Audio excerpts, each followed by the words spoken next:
as well, so that those book industry friends who have missed it may tune in later on. Yeah. All right, Zuming, please. Okay. Yeah. I think the way I'll do it is because I think there's so many people from different companies here and probably at different levels of sophistication in what they already do. I would just kind of have I would start with a finding of what I've seen so far with people I've kind of worked with around the region on books in general. Again, I'm not an expert in specific kind of trends around books specifically because I do a lot of different industries. But I mean, it's more like a sharing of what my perspective is. So then I will go into maybe some of the key things that people already do or you can do if you haven't done anything. So it can be quite basic for some people, but again, some people they're not even online yet. So they may want to know what the choices, sort of options are around things. But I'll start off with trend first and then go into sort of some level of how people do things, and then maybe have a chat after 45 minutes, or 45 minutes or even less, maybe a discussion around what are the challenges you may face. Because I don't want to kind of spend time just going through slides and then, people fall asleep. I think so I want to make it a little bit more engaging. But I have a framework around it. So I think the book topic, the topic of the talk was more like how to use social media and generally. But I think the way I'm looking at this is, it is really more like a digital thing. So social media is really just one part of it. And so in all the businesses that I work with mainly e-commerce and multi-chain stores, which I'll kind of come to a little bit later. But generally, it's really all how to use digital channels and so online, offline. How do you kind of make sense of it in accespecially in this time of what they call the new normal, where if stores are not going to be physically accessed that well, and people are a little more tight on in terms of their budgets, and so what will people look at, and how do we kind of survive as a business moving forward, and maybe I can share some ideas around that. So a little bit of what I do. So we are actually we started off as a digital agency about 10 years ago, and then we still have that business. But we also have an analytics business. That means we help people analyze their customers online and offline for a lot of retailers. So the idea is this: if you understand your customers everywhere, I mean, so online, offline, and you have information about them, then you can make better business decisions. You just better marketing decisions on where you should double down your money and where you should stop spending money, which is not useful. So very much in the marketing space. So when you look at marketing, very often it's about measuring ROI and so what makes sense and how do we kind of maximize and attribute our success to the activities that we do, not just money you spend, but like activities that we do. So activities you do means having staff do certain things, creating content, come up with creatives, come up with marketing plan, execute it. So are those really working or not? So that second line of business ties very much with the first one. So we actually help people analyze and then do the stuff. So I'm not going to kind of go through too much detail about all this stuff. You can go to my website and find out more. I want to focus more on the content. But yeah, we work with all sorts of people, from people with books to beauty brands to, people like Uniqlo or Body Shop, or they have 100 stores or 150 stores, 300 stores, offline, online. So we take all the data from the point of sales to the loyalty cards to online data to the media buying data of Facebook and Google, and then we kind of make sense of it. And then the marketing team crafts out the campaigns that they will need to do to measure the ROIs. Okay, so anyway, I'm just going to skip all this. So generally, we do services for people who want to, from people who don't know anything like they about digital to people who are quite advanced. So it ranges from building sort of the plan on how to market it and integrate with their shopping carts, or if they don't have a page, you can just set up a very simple page that pays and things like that. So you can have enable someone to go digitally online. That means allows you to communicate with your customer and allow people to transact, and then you can then get someone to deliver it to you, right? So generally we cover the first part of that. So being able to communicate with your customer and allow them to go through the process of paying you and then tracking. That's pretty much what we do. So I'm going to start with some trends around, and please share with me if, from your perspective as well. I don't intend to cover. So I don't intend to know everything about all sorts of books. I mean, there's so many different types of publishers. There are people who publish, fiction, to journals, to children's books, to all sorts. I mean, the books are really everything they can find. But I think I'm just going to start with what the changes before and last 6-7 weeks and prior to that, and the trends leading up to it. So we see a lot of people spend at least the past 6-7 weeks, and moving forward, what will it be? All right. So this is my own take around it. I think after this, even now, moving forward in the next 6 months or a year or even longer than that, people just generally spend more time online, right? So, and that means if you're communicating with your existing customers or new customers, you have a lot more opportunity around showing your message to someone or communicating with them. So word of mouth recommendations are now increasingly through digital channels. So it doesn't have to be a website. It can be a WhatsApp message or a messenger or Facebook or Instagram. Whatever the channel is, it's now diversifying. So like Malaysia is a very big WhatsApp kind of thing. So for example, some people had zero digital presence. Over the past 7 weeks, they are doing business on WhatsApp with a link to pay, right? And you don't even need to serve what products it is. They will just talk to the person and they will just give you a link and pay this amount, right? Or transfer from MABank to you.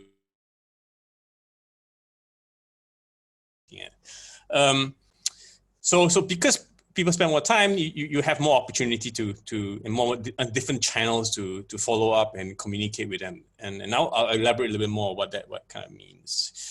Second thing, obviously gratification. It means people need things instantly, and I want to go to the mall and I just drive there and buy my book, or buy my daughter's Chinese book, or hope you can hear me. That kind of thing. People are a little bit more tolerant, so they don't mind buying online or getting it 1 or 2 days later, sometimes even longer if it's a very rare product, right? And also because of that, people are now forced to trust people a little bit more online. So if you have inquiries around communicating with people, people are a little bit more trusting online. So in the sense that they should be a little more careful, but they have no choice. So they don't mind communicating people digitally, right? Again, there's a caveat around depending on what kind of business you're in. But generally, trust is now remotely established, right? And that means you need to have a proper website to show that you have some sort of credibility, and a lot more descriptive information on your website or your product description or your books, etc. All need to be a lot clearer and a lot more detailed. And so people will transact. So the point of knowing you to transacting, it's a lot. Once you establish that, okay, this looks like a proper, legit company, I will transact with you, right? So that's the trend nowadays.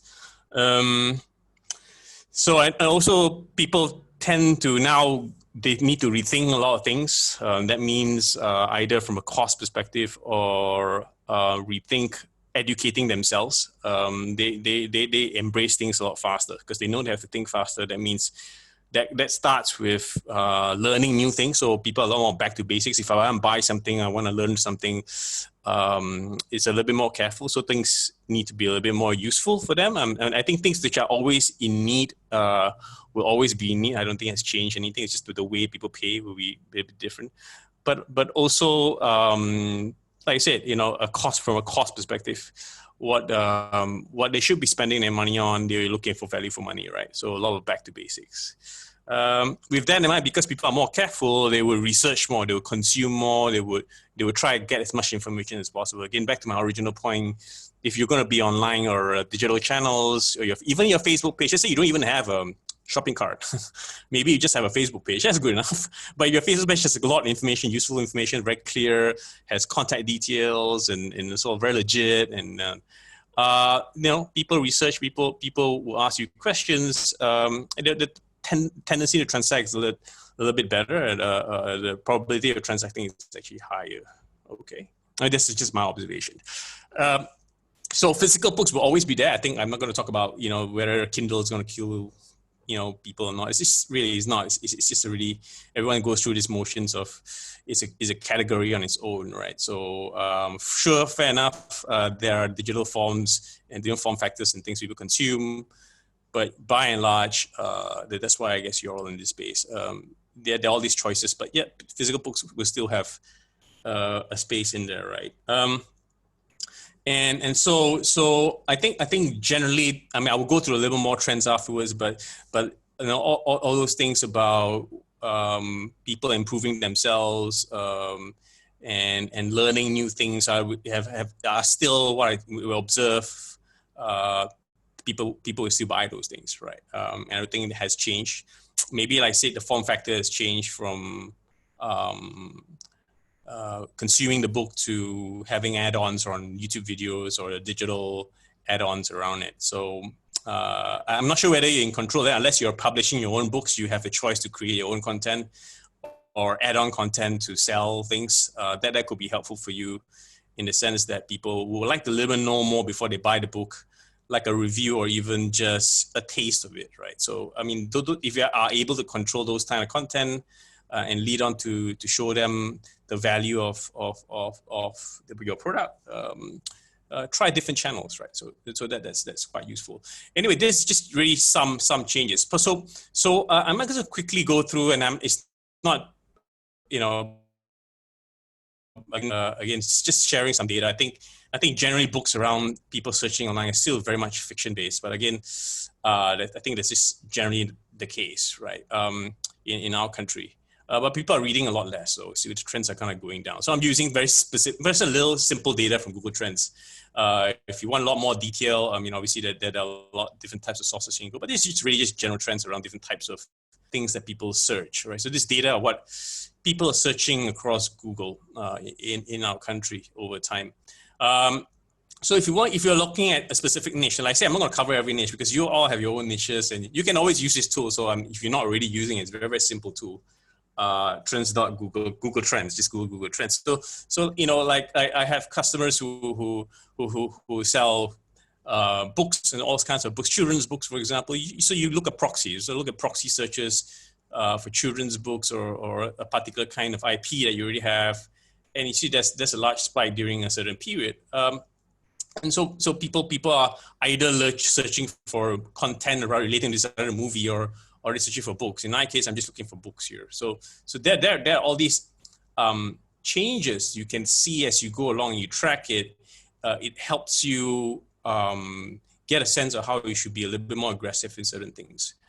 This one has a gap of maybe about a week data, a couple, maybe sometimes 2 weeks. But you can, what I'm saying is you can use tools like that to kind of give you an idea of how generally things, so of course you can go up, down as well.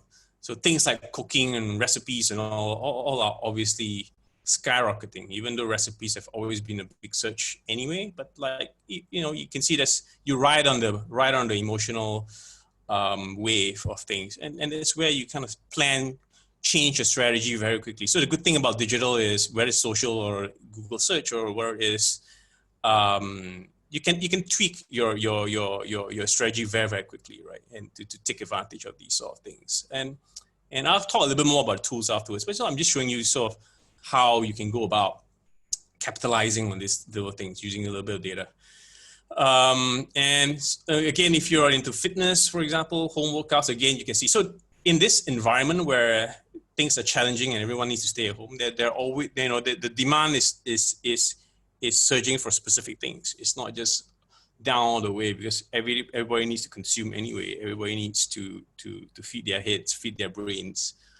during this period of time. So what that is something for you to analyze, and you can take action very, very quickly. I think that's the key thing I'm just trying to go out, sort of observing, right? So again, like I'm just gonna go switch all this. So you can look at maybe things like locations and all, where people are searching for specific kinds of books a lot better. So geo targeting, geolocation makes a big difference nowadays, because if your stores are physical locations, or your downliners, your distributors are not open, then where are you going to sell your books? You have to go straight to the consumer. So you may have to go direct to the consumer, where your consumers could be, and that helps you spend your marketing activities a little bit more intelligently. And for example, here, I mean, that there's a Johor or something like that. How accurate this is? Again, this is what this Google tells you, right? So for non-fiction books have a similar index, or if not as much as Selangor, for whatever reasons, right? So you can granularize all this and make it a little more detailed if you want, but I'm showing you, looking at taking into consideration your own setup, location. You can deal with this digitally, right? If you have lack of presence in physical locations too. So where do we? So this is just really the trend of what's going to happen. What I'm trying to show you is there are opportunities in this environment, and it's not all that gloomy. In fact, I can share with you, most of our e-commerce customers have grown because their stores are closed. I mean, I'm not saying that I'm doing such a spectacular job that that's the case, but online they've grown easily. I think on average, our online revenues are 3 times to 10 times of the usual revenues, monthly revenues. And these are, I mean, you saw the brands that I showed you just now. I mean, like, if they're allowed to operate, that is, it's significantly a lot. Obviously, they lost a lot in the physical stores as well. And so existing customers are coming back. But I know you would assume that it's just all the existing customers, but by and large, it's also an awesome opportunity to get new customers.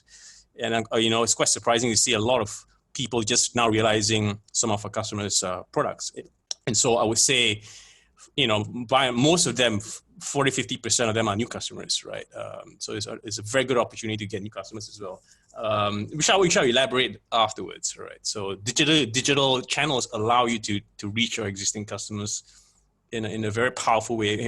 Before this, a lot of people don't collect customer data at the stores, maybe because they're going through a third party, they're going through distributors or someone like Popular or something like that, and you're not able to do that. But you give yourselves the opportunity to as much as possible to connect with them and get and reach out to them with specific customer data, right?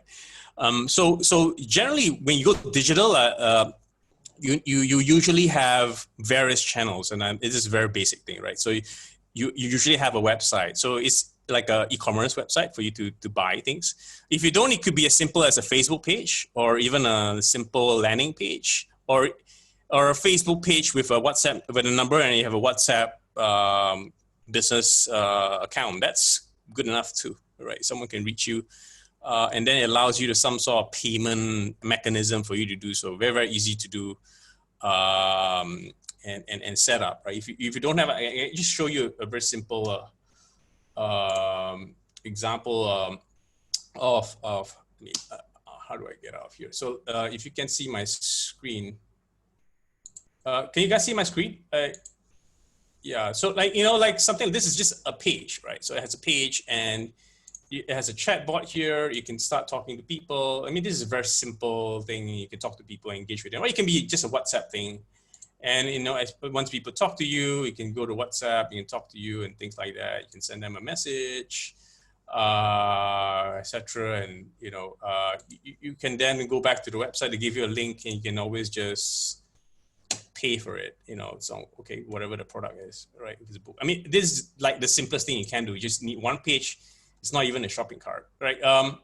And obviously there are things like shopping carts and all, which you can just go to a website and just this is a shopping cart. If you don't really have a shopping cart, this is a shopping cart. I'm sure I don't explain to you what it is, but But you know, everybody can start small. I think that's what I'm trying to say, right? So everyone can start small, but these are the general components around it. You need to have a place where people can find you, whether it's a Facebook page or a website, and then get them to come back over and over, collect the information and come back over and over again, and then let them pay, right? That's very, very straightforward thing. So there are two kinds of customers that you have to be always, you know, focused on, right? I mean, every business requires it. One is getting new customers.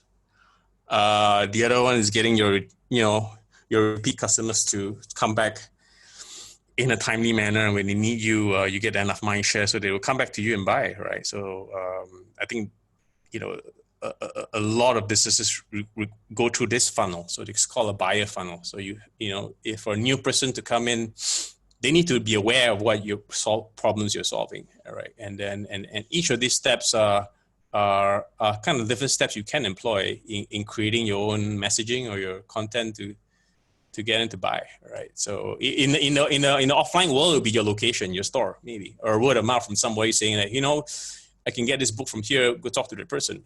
So how do you kind of formalize all that digitally, right? How do you kind of make it a purposeful tactic, right? And all it can be done. It can be done. So you can break these down to different pieces, right? So if you don't have the physical location awareness anymore because your sign is not there anymore and no one goes to the mall for whatever reason, let's say you're in the mall, then you have to make sure that maybe the way the awareness came for your business was someone referring you to someone else. So how do you do that? And if you don't have your own customer data to refer, who their friends and family to come buy from you, is going to be quite difficult, right? So, but again, you can start doing that if you're not already doing that, right?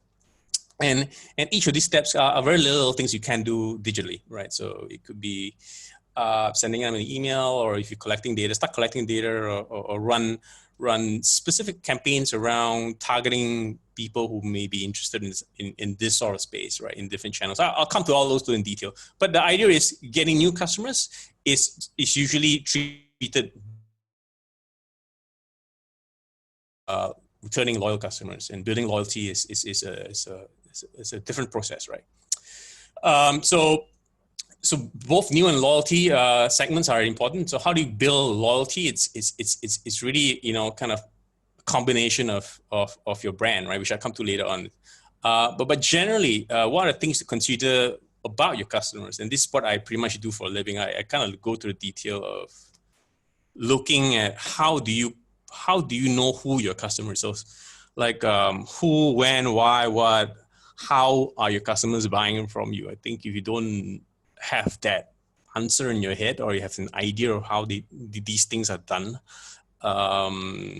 it's not hard for you to, it's quite difficult for you to plan, right? So translate, if you're in the offline world, who, when, why, what, how do people buy from you? Translate that into a digital component. That's not that difficult. So that means if people used to find you in a physical location in the mall, then that's because they used to go to the mall. Now they go less. Then where are these people? Are they living within a 5-10 kilometer range from your mall, right? Are you selling the kind of book where regardless of what location it is, they will find you and they will Google and they find you and they call you? They can be from East Malaysia for all I care, but they still buy from you. So is that your customer? Has it really changed so much from before? So you need to assess all these little questions, right? And it covers things like what channel it is. So for example, which physical location, it could be now which channel. Is it someone searching for you?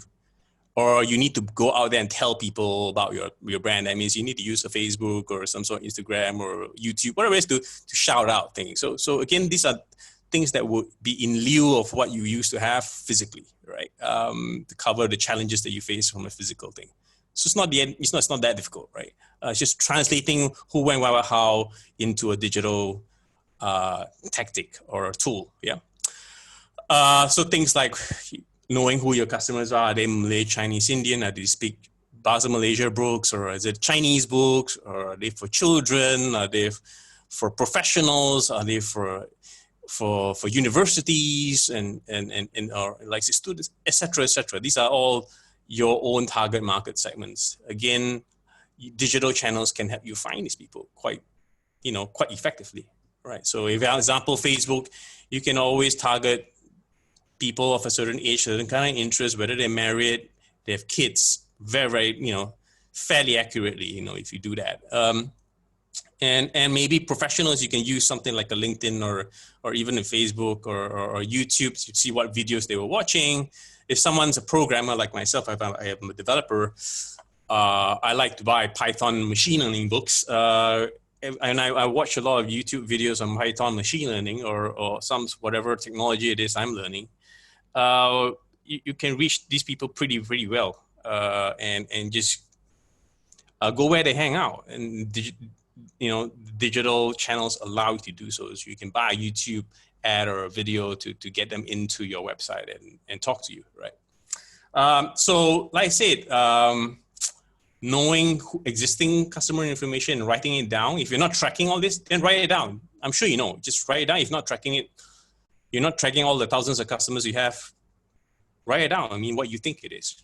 And then maybe put in components to see whether that validates with your own finding, right? That means starting the process of doing so. Every single customer comes in, track them. So in this MCO period, I think they set out a rule where in restaurants, at least, everybody needs to track down all their customer information, subject to PDPA, whatever it is. I think it's an awesome opportunity to do so. But yeah, I mean, these are the things that once you have existing customer information, you can go look for new customers, right? And use digital channels to find people like that, right? So that's how you get new customers from existing customer information. So if you have any questions, or feel free to buzz me, or Keith, you can stop me there. Can everyone hear me? Keith, you can hear me? Am I still okay? Can people hear me? Yeah, perfect. Yeah, okay, all right. So those of you who want to ask questions can put into the chat box there, and we can actually view the chat. I'll look at it after when I finish the whole session. So but feel free to add it in. So for new customers, very often you have to get a little bit more aggressive, and new customers are always more expensive to acquire. So the good thing about digital is you can actually measure the cost of getting someone engaging on your website, the cost of someone buying, the cost of someone giving you a piece of customer information. So usually you have to be a little bit more sort of aggressive in getting the awareness out. That means either doing something, having an event in the old world, or partnering or somebody in a physical location, and there's cost involved, right? Or you're buying a TV ad TV ads are kind of weird now. It's sort of nobody does that anymore. But I'm giving an example: paid advertising, right? So paid advertising and online, is the fastest way to get new customers, right? Who haven't engaged with you before. When my new customers means they don't know you from Adam, right? Or if they maybe bought from you before, they're not really engaged with you in the sense that you don't have the customer information, right? Maybe once in a while they just come buy from you, and these are anonymous customers. So if you have a store with a POS, these are all, and you don't collect any customer information, you don't know who they are. These are usually people that you don't keep in contact with, but maybe you can pay advertising and get them in. So it could be someone who doesn't know you at all, or people who kind of interacted with you before. So the channel is, like Facebook, Instagram, these are all you can buy with ads, right? But they cost money, right? It's not free, right? And it's why Facebook and Google are making so much money. And you get them to whatever that site that you have where you need to communicate with them. So this is actually very important. So when you do digital marketing, you must always have a home. This is your premise, right? This is your shop. If you don't make your shop easy to navigate and clear on what kind of books you sell and presentable and enough information for people to build trust with you, it's not going to be very effective. And that's why if you don't have a physical location, then you need to make your online location a little bit more attractive, a lot more informational, right? So that's quite important. So that is your sales guy. The sales guy is actually your web page, right? The landing page, they call it. You can be in business with as simple as just one page, and that one page, if it's properly structured, It gives people trust. It's good enough. So treat that as your salesperson, your 24/7 salesperson. That is your page. It can be a cart, same treatment, right? Cart maybe has maybe a 5,000 SKUs. It doesn't really matter. But the idea is it's got enough information and enough opportunity for people to build trust with you. Okay. So new customers, you always need that. And once you have that home, then you can also use the site as a means to get people to come back again, build loyalty around your business. So even if you're like miles away and most of your customers are East Malaysia, it doesn't mean that you can't build loyalty with them, right? I have customers where they don't even have stores in East Malaysia, but like every month they have the highest average order values because they don't have the product in Sabah, Sarawak. They'll buy like 5 times more than the guy in Petaling Jaya, because once a month they buy it, and average order values are higher. So total revenues from for per state can be quite substantial if you just sort of target them, right? So you can build loyalty even remotely, right? That's what I'm trying to say. If you have a digital asset, so your digital asset can be in the form of an Instagram channel, it can be a YouTube channel that leads on to a web page, right? So and what I mean by building loyalty around your business is there are some components around your business where you don't have to pay money and people will come back to you. So I give you an example. May or may not apply to your book business, but I can show you in general in sort of retail how that's done. So there are channels where you don't have to pay a single cent, and you can always come back to the website, because every time someone updates something like an Instagram channel. So Instagram is one of those organic channels here that are free. You don't have to pay. So let me reiterate again. So you can pay through all these channels. Facebook, they have ads too, yeah. But these same channels like Facebook, Instagram, and YouTube, you can also cultivate customers in the long term without paying a single cent. That means creating content with useful content for YouTube, for example. If you subscribe to the channel, and every time a new video comes out, it's a lot of work. It's not free, but like you still have to kind of create useful things. And you say, people subscribe to you. Every time you update something, these people will come back. You give them an opportunity to notify you, and they come back again. So you build this loyalty around the usefulness of your content. So it could be something useful, or videos and pictures and things. The same goes for Instagram, right? So why are all these social influencers? No, it's the same thing, because Instagram and Facebook, so far Instagram hasn't limited all this communication like what Facebook used to do. So you can still reach out to the million people that are already following you fairly without any restrictions right nowadays. So that's important to build this organic channel that builds loyalty. So why people invest in this? Because you build loyalty. Facebook, you still can do it, but maybe a little bit more sedated, but people still do that. If you have content which is useful, people share it out. It still gives you that. Google, yeah, people call it SEO. I mean, whatever you call it, it's really content. People finding your website a lot easier. Those are free if you don't pay for the ads. So I'm saying there are all these factors that help you cultivate loyalty around it, and you need to have a team that does this. It's not a once-off post, once in a blue moon type of thing. It has to be a consistent thing where you need to add value to your customers. So if it's learning a certain kind of knowledge, book, or healthcare, et cetera, you can choose how you want to create that kind of content. So this is really about loyalty. And when they follow you, you can give your email address or your phone number, or they just subscribe to any of this. These are all channels you can build loyalty with. So they can come back over and over again to your digital channels, right?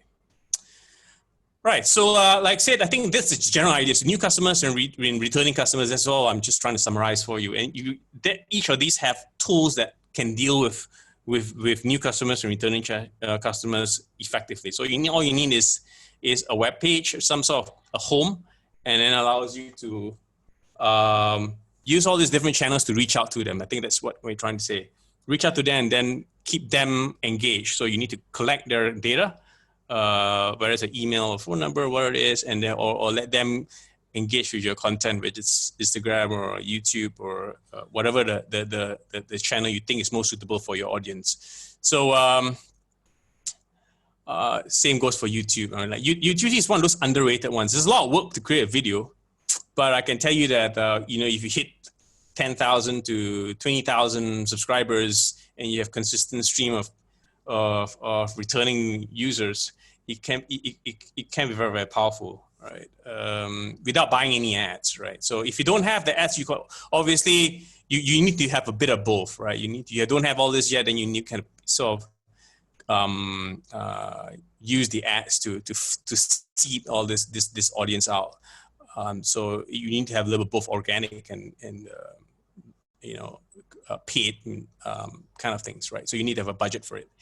So like I said, yeah, you need to have a shopping cart. It's just an example of a shopping cart or a landing page, which I just showed you. You need to have all this in place. If you don't have anything at all, get a Facebook page or go to Google Lazada and set up a shop. I mean, like, it's better than nothing. But the problem with marketplaces is obviously you're not in control of the customer data. So you need to have ways to communicate with them even after the sale when you deliver it, right? Which is a little bit challenging sometimes because I don't think they even allow you to put QR codes and things like that, depending on the marketplace, right? So, and there are good and bad around marketplaces. Right? I'm not here to kind of say they're not good, but it's a very good way to start off. My honest opinion is you should have both, right? So the good thing about marketplaces, you don't pay any advertising because there are people researching for things in there. But I think in the longer term, people should have their own house, their own shop online, or at least a Facebook page to communicate with people. All right. So there are all these other tools as well. The idea is, again, it's not meant to be exhaustive. I mean, it's more for discussions.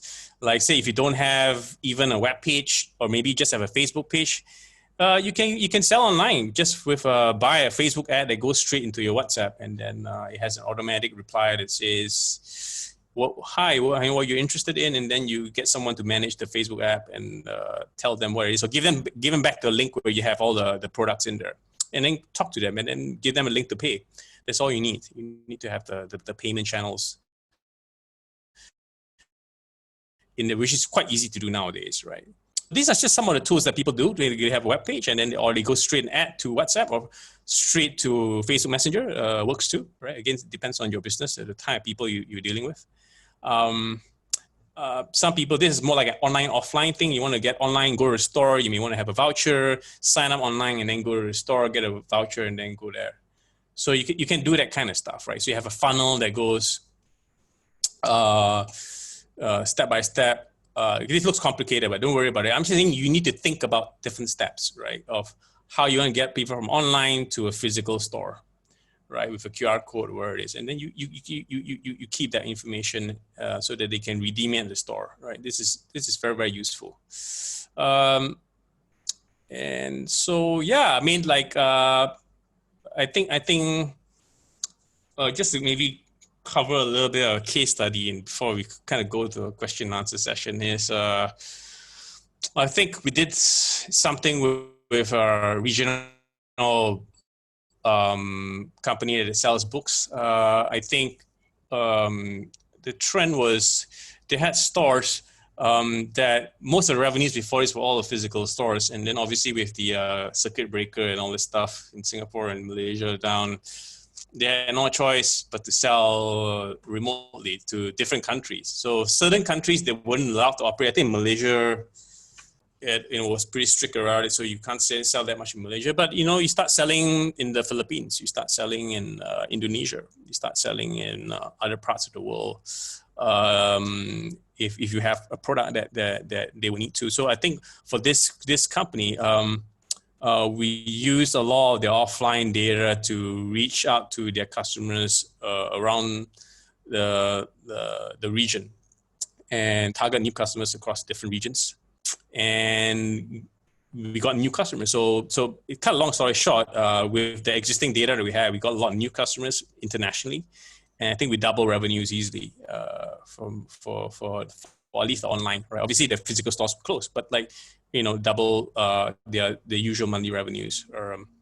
So, and that's because they're forced to put their marketing activities to somewhere where people would discover them and pay for their product. If it's not in a physical location, there's someone else out there who would also want it. You just have to find them, right?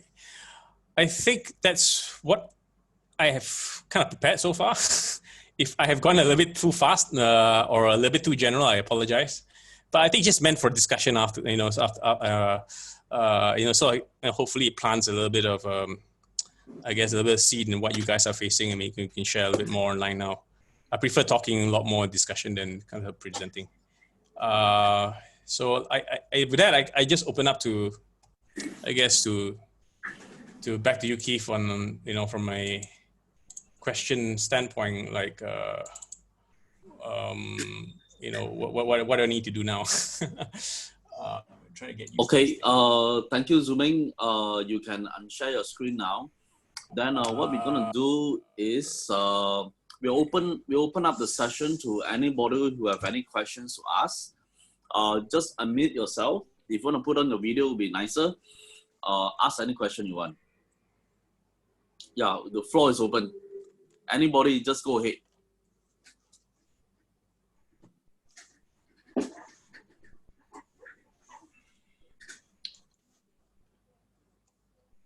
Anyone?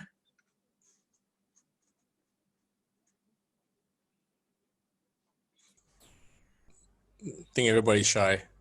Yeah, maybe Zooming. Probably what I will check is that, like, say, specific to your company's services as such.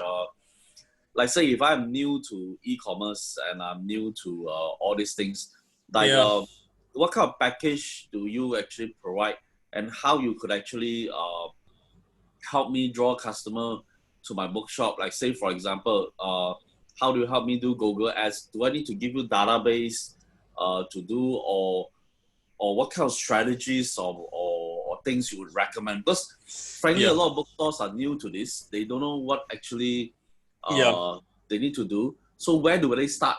What's the best way to start? Yeah, I think for us is I'll just cover the first part. So what we do is related to your subsequent question on where do you start. So we come in from number one, always understanding who your customers are. And that means if you don't have anything at all, then we try to hypothesize, okay, this is where our business is right now, and how do you go about starting digitally? And that means, do you even have very basic things like, do you even have a web page or a Facebook page, and some level of communication digitally, right? So to cut long story short, what we do is we start from the ground and get people to a stage where they can see results in an experimental manner without spending too much money. Experiment with different channels, experiment in different types of strategies they want to do, whether it's paid advertising, which you say Google, or they want to combine it with some database they already have, for example. So the lowest hanging fruit at the lowest cost possible. That's how I'll approach it. And then you experiment, you try it out with a small budget, and you try and see whether you grow from there. That's how we go about doing it. And if you don't have anything out, you don't have anything at the moment, don't worry too much about it. Start small, right? You don't, like I say, you don't even need to have a cart. All you need is the simplest thing as possible, right? You just need a one page or that has the ability to people to engage with you, to talk to you, right? And then build that very simple page, and then allow you to navigate, inquire, or navigate your SKUs. So you, like I said, start small. I think that's how we help people grow from very, very small to eventually very, very large. I'll give you an example. I mean, we were working with Fashion Valley in the early days, and Fashion Valley is quite large nowadays. They only had like 7 people or something. That they didn't even have proper cart, right? And you start small, and now it's a multi-million-dollar business. So same goes even in big multinationals. They are afraid to do things very, very quickly, or with limited budgets. You start small, and then you learn from it, and then that's where you kind of double down. I think that's our approach and how we go about doing things. And we cover things from building the page to executing campaigns to helping you collect the data even at the store, right? So we even help people manage things at the store. So we do omni-channel, right? Things at the store to online. So does that help you answer the question? Does that make sense? Yeah. Yeah, pretty general indeed. Do you think anybody have any other questions? Please ask. Anyone? Just unmute yourself and ask. Okay, zooming another question I'd like to ask you is that there's one question from the floor. They were saying that if I were to spend money advertising on Facebook, is it really effective, and does it really guarantee some form of return of investment? I'm not sure whether I guess it depends on how you do it, right? So if you're asking in general whether paid advertising works, of course it does. It's just matter how you measure it, right? So if you track it in terms of, let's say you buy an Instagram or a Facebook ad and it lands to your website with an offer, that's the most typical thing you can do. You can actually track the effectiveness of the ad right all the way to the purchase if you track it properly. And if you track it properly, you have an idea. Again, it's not 100% accurate, but like it gives you a better idea whether that channel that you went through gave you X dollars in your bank account, right? And that's very, very powerful. And so the short answer is yes, it does work. It's just how you do it. Sometimes certain products don't work for paid advertising. Or like specifically some products don't work on certain types of channel. I'll give you an example. So say for Google search only works when someone is searching for something. That means they are already aware of the problem that needs to be solved. Say I'm looking for a journal on medicine or something like that, or dermatology or something like that. The searches are very, very low. But if you have the same title or the author, or you have you're probably one of the few people in the whole region that has it. Well, there won't be thousands of people searching like for recipes. The people who do find you at a point in time when they need to find you will find you, and the likelihood of the person buying will be there. And there's a cost for that when they see your ad and they buy. So those can work, right? But it has to be large enough that you see some results out of it, because sometimes the cost of getting one sale, it becomes too high, and in your book is only say worth 300 ringgit. It costs them $500 to do so. Well, you got one sale, it may not be financially feasible. So it really depends on things like that. So things which are very, very niche, for example, sometimes are not feasible. Right. I'll give you an example. Someone's asked me to generate advertising leads for a distributor for their business. So for a chemical product in somewhere Eastern Europe, and like and you want a distributor of a certain size. It's too narrow. It's too narrow to target using any of these channels. You might as well just go to LinkedIn, go add as a friend, then talk to the guy. There's no point buying any advertising. So that's the extreme of you need to have some middle ground on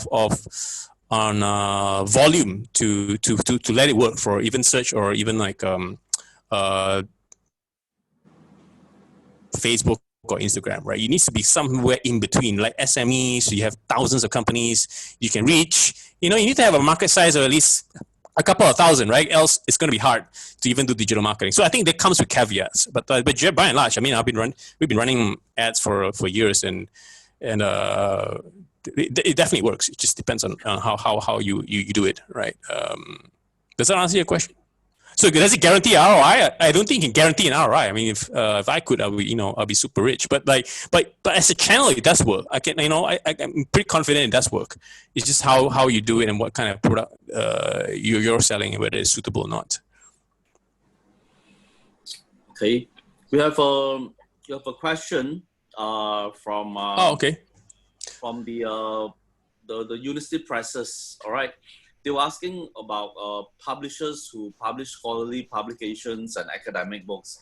Yeah. Yes, it's pretty specific for research or sometimes some area that the university publish. How do we actually, ultimately, how do we actually sell our books online? using all this social media. Is it worth it, or it's pretty general in nature? But if mine is very specific, say to batik painting, how do I actually monetize? And the money I spend for per customer acquisition, does it really worth it? Because I got to ask my university for the budget to spend before I advertise, is it? And the university management says, this money I spent, how much sale can you get for me to spend this batch of money for my, say, batik painting book that I have published? Yeah, I mean, I think maybe turn this around. Like, if you did not have digital, how would you go about marketing in the first place?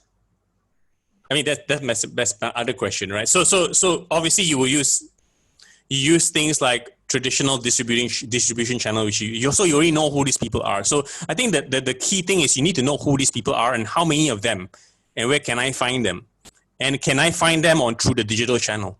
So to answer that question is, not all channels are the same. Like I said, Google search is when someone is only predisposed to knowing what it is that you have, and they're searching for batik paintings. So maybe people are searching for it, so you can use tools to figure out how many people are searching for it. There's some analysis you can do to establish the market size online, right, through those channels. Or can you target someone on YouTube or on Facebook where you have specific communities that are already maybe interested in batik already, right? Or it could be maybe the design or the type of product that has batik designs on it. You can think that way to establish your market itself, right? So once you establish a specific group of people that would, maybe this group of people can, then you go around trying it without spending too much money. That's why I say you don't have to blow that much. So you allocate maybe 1,000 ringgit. Instead of asking for 10,000, you don't have to. You say, I'm going to get 1,000 ringgit first, and I'm going to try on Google and Facebook, this group of people that I want to go, and I'll see how it works over X period of time. If you get something, then okay, but good. Then you can measure, you can see I should put more, maybe I put 2,000 next month or something. But if you don't get anything and you try it in a focused manner, you get zero of it, doesn't mean you stop. You just stop made that way. Maybe you try another way. And then that's when you decide to stop. And then that's where you say, okay, it didn't work. You only lose $1,000, right? And so it's a very experimental approach you take. And I don't have the right answer for you, but it depends on your product. But again, these are the channels you go. I mean, everybody in all sorts of products go through the same channel because that's where everybody is, right? Everybody's searching it on the search engine. Everyone's on Facebook or Instagram or now TikTok, or that's where human beings are. So some people argue with me and say that Facebook is not good for their business because it doesn't cater to companies. Well, if you ask the CEO of a company who is a Fortune 500 company, do they use Facebook? Maybe. Instagram? Maybe, right? So it doesn't really matter whether they actually they are on the platform or not. So again, it's really about identifying who those people are and then pick the right channel that is best suited when you want to reach out to them, or they are already searching for it already. There's an existing market already. So go where the low-hanging fruit is, right? Don't reinvent the wheel. I think more of the time, digital marketing is about actually exploring latent demand already. Just because you're not aware, the channel allows you to try out and see whether you hit. It's a bit like fishing lah. You fish, you go to a lake, you don't know got fish or not, right? But you want to catch a certain kind of fish you need. So you're not sure, you go try different parts of the lake, right? It's kind of a similar approach around it. Does that make sense? Yeah. I think it's a very good point, because the things that with technology and all the tagging and specific targeting to a certain market, you'll be surprised there are so many people out there that are interested in that subject, but you have never ever reached them before. And now with the new technology and the way the computer track you and see what you do. The tracking thing, for sure. Let me give you an example. If you go to, if you, I'm sure you noticed it yourself. Let's say you've been looking at health videos in the past 6 weeks and you were working out. Do you notice that the ads keep coming through and they know not just health videos, they know specifically what kind of type of exercise you're looking for? Let's say you're looking for yoga and you just watch one yoga video. the yoga ads will come out. So like the granularity of the interest targeting, it's changed in the past 3 years. That's because Google, especially YouTube, has already mined it to a very granular level, right? And they even link the keyword searches to what the ads are displaying on YouTube videos. You want to buy an ad, you can just see what is someone's interested in batik or whatever it is, and they're looking for something similar. It's likelihood they can. I'm not saying they can. I don't know much about batik, but I'm just giving an example. Like for me, I'm a programmer. A very, very specific thing. It's not just Python programming, but Python programming in this kind of machine learning, this kind of library, this kind of specific purpose. They can go to that level of granularity. And so my point to you is I encourage you to try and go as granular as you can to in the tools to find out whether they fit you, right? It's something that you should really try exploring. Hello. Yeah. Anyone else have any question to ask? I mean, I totally agree with you because of the echo chamber, you know.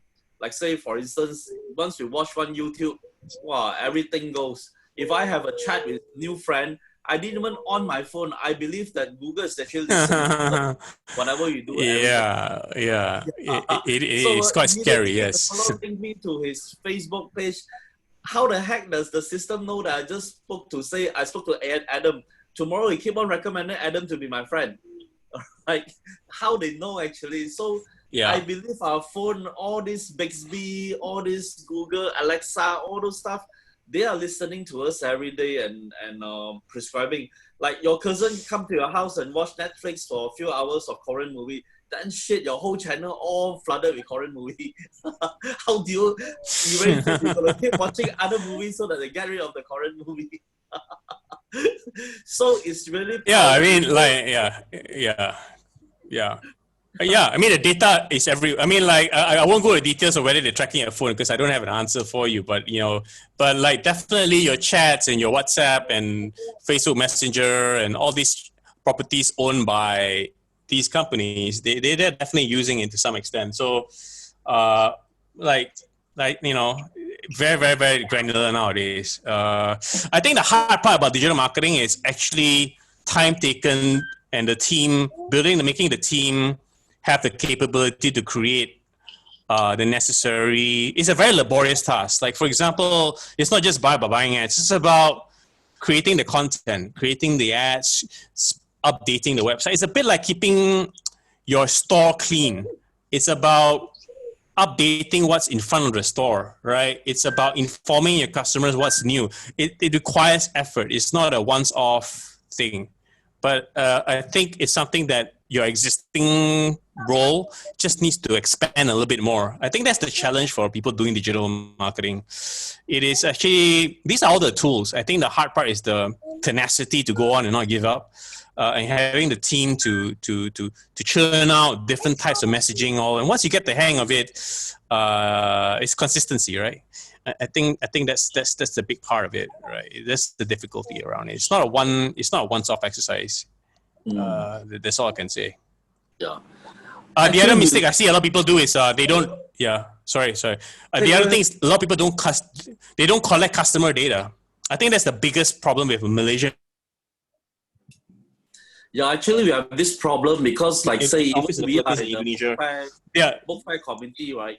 We are not collecting the data of the people visiting the book fair, which is why when we don't have a book fair going on and we can't host the book fair, shit, we don't have the data at least popular for everyone that walk into the book fair. See? So this is something we should learn. I've been telling the community every year, but they say, no need lah. Yeah, you have to because how important it is to know. Correct. Probably we would like to invite Arif to share a little bit about, you are the guru for all the social media work and you have a big team in your office running it. Can you share a little bit about your experience of using social media to do book business? Just a bit overview. And I think the most important thing is the commitment, right? You're going to do it. You really have a full-time team, people dedicated to do it, right? So over to you, Arif. Share a little bit about your experience of using social media. No, lucky. I have to start to relearn again lah. Sekarang ni the game is different lah. What we did like 5 years, 6 years ago lah, tak boleh pakai lah sekarang lah. So it's time going back to school lah, belajar benda baru lah. Belajar benda baru. But so how much have the system changed compared to 4 years ago? Like say 4 years, you taught us to use Google AdWords as well as Facebook advertisement. We've been doing that. Like say for me, right, my personal experience, right, I emphasize on my flagship store. All right, like I pay 8,000 rand a month for my shop, but I put another 1,000 a month, 500 on Facebook and 500 on this what do you call that, Google Ad actually. So to actually drive regular traffic to my shop and my website and such, you know. But I have not changed much because I just put whatever things you ask me to tag and do. I've been paying for the last 4 years, 1,000 every month for the last 4 years, you know. I haven't changed anything. Maybe it's time that I change something. But what have actually changed over the last 4 years? I think as a channel, the purpose, the objectives haven't really changed. It's just that right now you have a lot more. I think there are two things. The technology has changed in the sense that there's a lot more data that they can target you in, right? So there are a lot more granularity they can target you. I think search hasn't really changed that much, but maybe ability to target you to come back again. That's a lot more sophisticated now. Sorry. The other part of it is, sorry, I think somebody's thing is on. Well, like the other thing is actually being able to use tracking the data. I think that's a big part. Like a few years ago, it wasn't a very big thing, but you could take customer data from your stores and then reach out to them online again, right? I think to build the retention, the ability, the tools to build retention and loyalty and come back over again, I think that's changed quite a lot because it allows you to map the offline world's information a lot easier into an online channel to reach out to them. I think that essentially, I mean, I have customers who used to tell me, why do I, just tracking and doing all these ads. My e-commerce store is only 3% of my total revenue. I don't even want to look at it, right? So I do this for the sake of doing it only. They tell me straight in the face. Why don't you just look at my customer data and the other 97, 96%? That's more valuable to me then. And so what I think that technology in the last few years, what we've done is we took that data and then bring it out online. So it becomes not just an online offline thing, but the offline become the online way of transacting. So you open up different ways of experiencing your business, buying your books or buying your products or things very, very fast. So that turns them into, they start investing in mobile apps and all that kind of stuff. I think that big part has increased 3-4 times the revenues, online revenues. And those who invested early, now they don't regret it because now at least they have a plan B, right? Rather than sit down there and die lah, okay? But now they have some revenue. Sure, won't overtake their 100 stores, 15 stores, or even 20 stores revenue from that one investment, right? So the data part is the other part that I think customer data. In activating it online, there are a lot of tools around it. It's very, very useful. So building loyalty, building retention, I think is something that is a long-term thing. You have to do it right now. Like I said earlier on, if you're not collecting data, you should, right? Even Coca-Cola is doing it right now. I just read last week, Coca-Cola is starting to collect customer data. Before this, they don't really care because they go through 7-Eleven, all those reaching anywhere, right? So, but yeah, I mean, that's the big change, using the information and reaching out again with all these different channels. Apart from that, the purpose hasn't really changed. Maybe 1 or 2 new channels, like this new TikTok and stuff. Like TikTok is no different from Facebook, if you ask me. I think in Malaysia we just launched it like 2 weeks ago or something like that. We started using it. It's okay. It's very similar to a Facebook conceptually. So conceptually, these channels haven't really changed in purpose. but I think the tools and the features, and also a lot more people now are using this already. So you can be more certain of getting their attention now than before, lah, right? Because they're just there, right? So I think that the demand, I mean the prevalence of people using it is the other big change, right? Because there's so many people using it. We're bound to hit something, lah. Okay, that's my own take of it. Maybe naive way of looking at it, but you know, it is there are most people are there, right? A lot of people are there, so you can try it out. Yeah, makes sense. Yeah. Yep, very good. Any other questions from the other guys? Now, one more question to ask is that many people have actually asked us the most common social media that people use. They talk about the Fly GTI. All right, Fly, that means Facebook, LinkedIn, YouTube, Google, Twitter, Instagram, and TikTok. What would be most effective, in your opinion, at this present moment for the book industry? Probably the academic industry or education industry. What do you think Malaysia thing would be effective? Facebook, YouTube, Instagram? Well, you know, I can't give you a straight answer, but like I think if it's a consumer type book, if you're targeting parents and stuff like that, Facebook, Instagram, if it's a consumer product, Facebook, Instagram is your de facto channel, right? More so than YouTube and Google search, right? But if it's like a business to business thing and you're targeting companies or people who are government departments looking to stock up their books, or a hospital looking to stock up their library, blah blah blah, then it'll be a Google search thing, right? Maybe some level of YouTube, or maybe some level of Facebook or LinkedIn you can do to gain their attention, but usually the more consumer driven it is, you know, like it's not different from like I said, map your current customer base, map it to the digital equivalent to it. If you're at a popular right now, or you have a physical location and you're targeting normal people who won't come to the mall, then go to Facebook, Instagram, or TikTok, right? If you are waiting for orders that people who are very niche and recommended by someone, I need to stock my library or something like that, and it's a company doing it, then you probably need to look a little bit more into someone searching for it. Like how Yellow Pages was the days when you want to look for a plumber, I'll go Yellow Pages. So your Google is your Yellow Pages, right?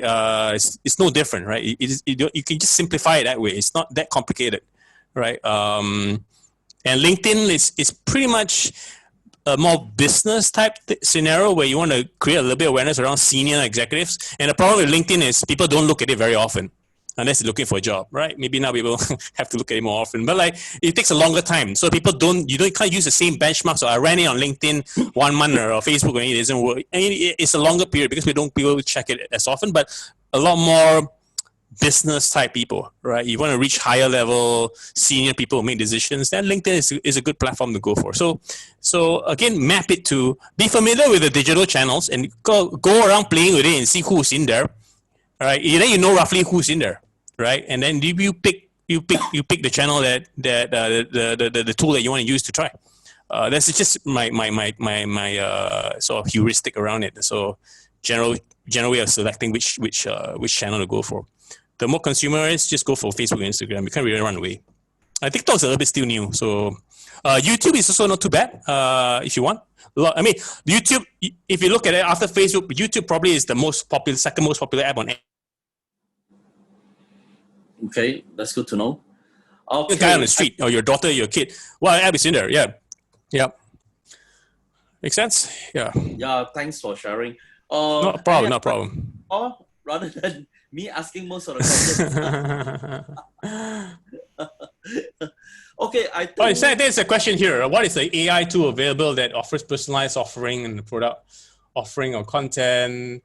Personalization, there are lots of tools out there. I think what you mean is if someone comes to your website and I know it depends on what I mean by personalization. Personalization on the website, I mean, there are some tools like that.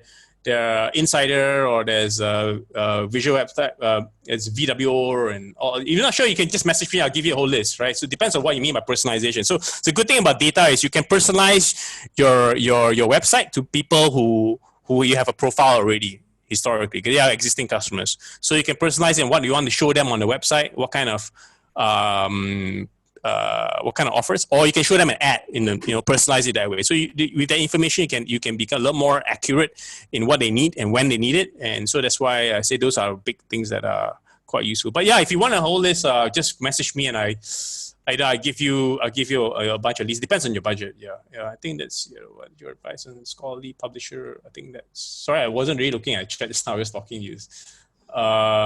Just like how the others set up FB, Google, but we are able to create on our end, automate by using. Oh, okay, that's the same question. Yeah, I can help you answer that. No worries. You can just message me on that. I can share you. But generally, yes, you can personalize your YouTube ads and Facebook ads. If you have emails and you have phone numbers and stuff like that, or cookies, a lot easier to personalize. Fine. Zooming, one request. Can you share your email into the group chat so that those? Oh yeah, sure, no problem. Let me share. Sorry, I didn't put it in my slides, but yeah, this is my email. They can contact you, your mobile and your email. Yeah. This is my I can give you my phone number too. If you this is my website. I'll give you the website name. You can always reach out to us. Now this recording that we are doing is that I will download this whole recording from the cloud and I'll put it into a YouTube kind of thing. Then after that, we'll share it in the MABOPA and MBA Facebook so that you all can watch it anytime you want. I mean, you can watch the first part, the balance of the Q&A part. If it's relevant, you watch. If not, then no need lah. And a little announcement to make. This coming Friday, this Friday 3 p.m., we have invited a LinkedIn influencer as well as authority of LinkedIn, Mr. Bob Lau. He only specializes in LinkedIn and LinkedIn alone. He also has agreed to give a talk to our book industry on how to generate inbound opportunities in LinkedIn. So like you want to do government projects, you want to target senior people and stuff like that from LinkedIn and how to get them and stuff like that, then you get tuned in. I will send out the link, the invitation shortly after this this session. So if Friday at 3 p.m., if you guys are free, do register and listen to Bob. So Zooming, any more questions to answer? Well, I think somebody is asking how whether they can do lead generation or not on. Yeah, definitely. I mean, like you can definitely generate leads for B2B type customers on LinkedIn, Google, Facebook, whatever. For sure, Google search. Yeah. Oh, definitely. Okay, one last question before we close. Anyone? Okay, if there's no question, we would like to record a word of thanks to Zooming and Persuasion Technologies, right? Company for correct. sharing and spending time with the book industry. Thank you very much for your sharing. And, you're welcome. You're welcome. Thank you for inviting me. If there's any other, like say site or what do you call it, place that we can find information that's useful, or your blog or your site or your channels, do share with us as well so that we can follow you as well. Yeah, okay. Sure. Feel free to add me on LinkedIn or whatever it is. That's fine. Just to search for my name. I think there are not that many people around. Okay. So many thanks again from the book industry. And the rest of you, take care, stay safe. Some still home, some working already. So take all the precautionary measures. All right, take care, guys. Take care. Okay. Yeah. I will go copy what stay safe, you want to copy, all right, and I'll take care. end the Bye. session in 5 minutes. Okay. All right, guys. See you. Bye.